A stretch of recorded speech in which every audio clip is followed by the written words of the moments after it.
Hi, my name is Dr. Rachel Bangle, and I was a recipient of the Arnold Beckman Postdoctoral Fellowship in 2022.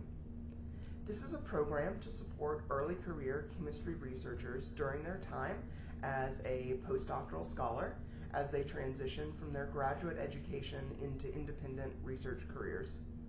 The program has funded my research for the past 3 years. It's introduced me to exciting scientists at all stages of their careers, and it's helped me to grow my ideas, have new experiences, and gain new chemical expertise. This has been one of the most validating and rewarding experiences of my life, and I can't express enough my gratitude towards the Beckman Foundation and all of the wonderful people who've worked and volunteered and given their time and energy to the success of this program.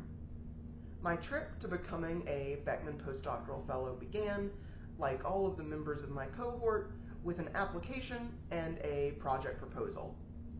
My proposal was titled Molecular Scale Plasmonics for Solar Water Splitting, and its primary aim was to utilize low-energy, near-infrared photons, which are usually wasted in current solar energy conversion technologies, to drive photocatalytic water splitting. I proposed to do this by integrating a thin film of molecules which can undergo upconversion into a plasmonic nanocavity. Upconversion is the process of combining the energy of multiple low-energy photons to form a single high-energy photon. This is important to chemistry because most chemical processes that are driven by light only work when photons cross a certain energy threshold. This is a problem if we want to use the solar spectrum to drive chemical reactions, because the solar spectrum spans a very wide energy range. Though some of the spectrum is high energy, consisting of ultraviolet and blue light, most of the solar spectrum is lower energy green, red, and infrared light. Upconversion would allow us to combine the photons from the low energy portion of the spectrum into blue or UV photons that we can use to drive photochemical processes. For upconversion to happen successfully, two molecules have to absorb low energy photons. These molecules then need to diffuse and collide with another molecule, a separate type of molecule, and transfer their absorbed energy to these second molecules.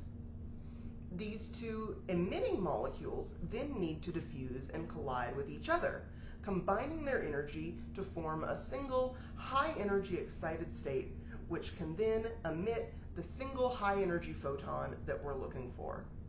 Because all of these diffusion and energy transfer steps need to occur, the process is often very inefficient. So I proposed a project that might solve this problem. I proposed to study if upconversion brightness could be increased by integrating these molecules into a plasmonic nanocavity, where the absorbing and emitting molecules are dissolved into a very, very thin film, 10,000 times thinner than a human hair, which is sandwiched between a flat metal plane and a metallic nanoparticle.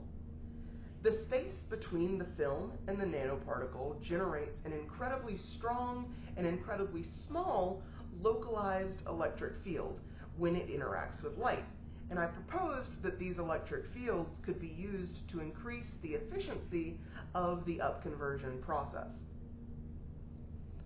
When I learned that my proposed project was accepted, I got started making samples right away. For a couple of months, I worked to get the thin polymer layers, the metallic mirrors, and the metallic nanoparticles absolutely perfect. The thickness of the polymer, the size of the nanoparticles, and the density of the nanoparticles packed onto the surface all had a huge effect on the color and reflectivity of the samples. And then each time I made a sample, I carefully characterized the way it interacted with light, the way it absorbed light, and the brightness of the upconverted emission in a home-built microscope specifically designed to measure the properties of single nanocavities and surfaces coated in nanocavities.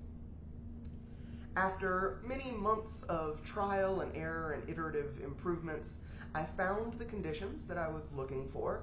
these samples not only produced bright up conversion, but produced up conversion that was 45 times brighter than equivalent films of these molecules on glass. And on top of that, the conditions that produced this very bright up conversion were really interesting and unexpected. In order to see this 45-fold brightness enhancement, we had to mix cavities made from two different sizes of nanoparticles, one optimized to interact with the absorbing molecule and one optimized to interact with the emitting molecule. This implies some very important things about the way that these cavities and molecules are interacting with each other, and has presented me research questions that I'll be able to study hopefully for a long time to come. While I've been working on these projects, I've gotten to share my results with all of the other scientists who are working with the Beckman Foundation. I've been supported at every step by the Beckman Foundation and its staff and volunteers and the entire community of scientists that the foundation supports. The support of the Arnold O. Beckman Postdoctoral Fellowship has helped me to thrive during my postdoctoral research and has helped me to launch my own independent career as an assistant professor. The foundation has made sure that I've been supported and nurtured, and they've taught me how broad the influence of one person can be on science as a whole if that person is thoughtful and driven and conscientious. I'm proud to be a part of the Arnold O. Beckman legacy, and I'll strive to build on this legacy through my scientific career, my support of students, and my embodiment of Dr. Beckman's passion for excellence and integrity in science. I am forever grateful to the Beckman Foundation and hope to continue to contribute to and benefit from this community for a long time.